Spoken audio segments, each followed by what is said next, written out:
Oh, there's no left brake lever on this.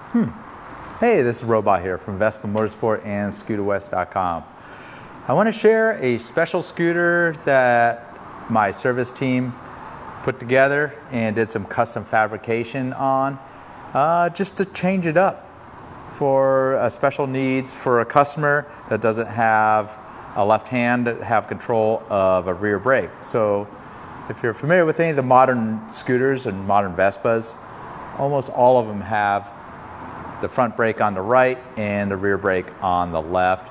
That's pretty standard for the last 20 years of automatic scooters. Of course, the classic scooters, they got a rear brake pedal right on the right, just like pretty much any motorcycle.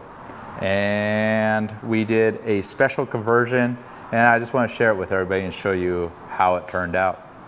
So you can see it right here. Works just like a vintage Vespa.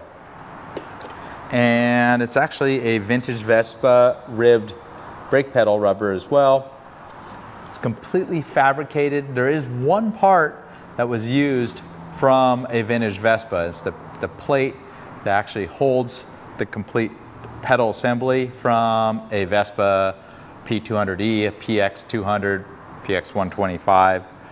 About 20 years ago, this customer that bought this scooter went to the Vespa boutique, and my technician, Nick, that worked for me shortly after the Vespa boutique that was here in San Diego, did a conversion where he put a brake pedal from a vintage P200E onto the ET4 that this customer had at the time. And he pretty much just shoehorned it right in there. It was quite a jerry rig, but it worked really good.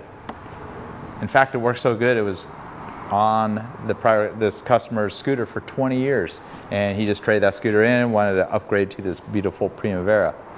And I thought, well, let's take it to the next level. So I let my technician, Scott, he's really good at doing fabrication and all that kind of stuff, welding, machining little brackets.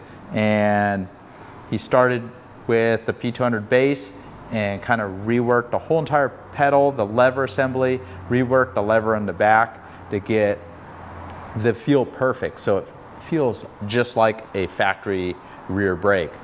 A lot of times when you just do some hacked on combination, you may not have the levers right for a mechanical brake, so the brake may be very, very touchy. Especially something that's calibrated for a hand brake, a mechanical hand brake, the lever's really large. On a foot brake, you have a lot more force with your foot to use a brake, so you don't want it nearly as sensitive.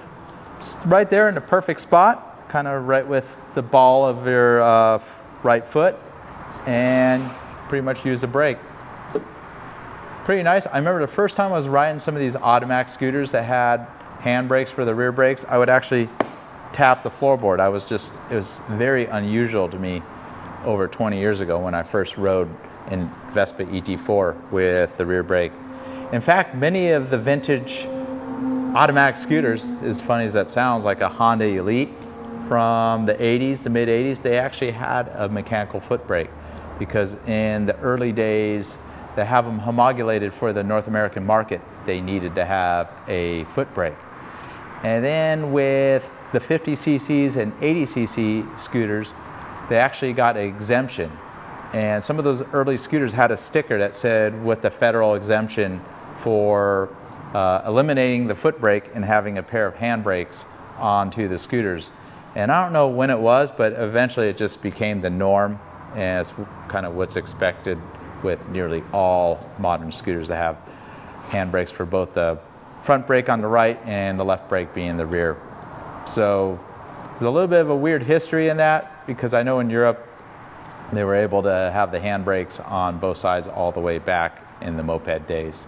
It pretty much took my technician Scott the whole entire day to fabricate and do this installation. And I'll tell you a little bit about if it's something you may want to do and what it takes to do a conversion like this. So underneath here, there's a pair of brackets that hold the original aluminum cast foot brake assembly, and then the lever is all fabricated. And then he took the original rear brake cable, put a cable end on it, and even used the vintage cable clamp to clamp the cable. And on the rear, he actually changed the length of the lever, so it has a really good feel that's linear and still adjustable, just in the same manner you adjust the standard rear mechanical brake. A pretty simple conversion. We kind of overthought it.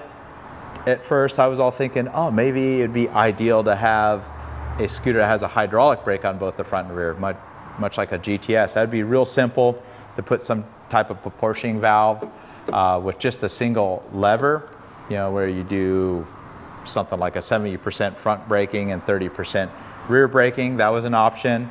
You could actually buy small hydraulic cylinders, you know, for most of the motorcycles, and we could easily make a lever that acts on a small hydraulic cylinder and have a hydraulic reservoir. And you can get a pull cylinder for a mechanical brake, and that would have been a really cool setup. It would never need adjusting, but it's a quite complex setup having a hydraulics setup. So we just thought, well, let's just make it just like they did with all the old mechanical brakes, since the Primavera and the Sprint scooters still have a mechanical rear brake. Best thing about the mechanical brake is its simplicity.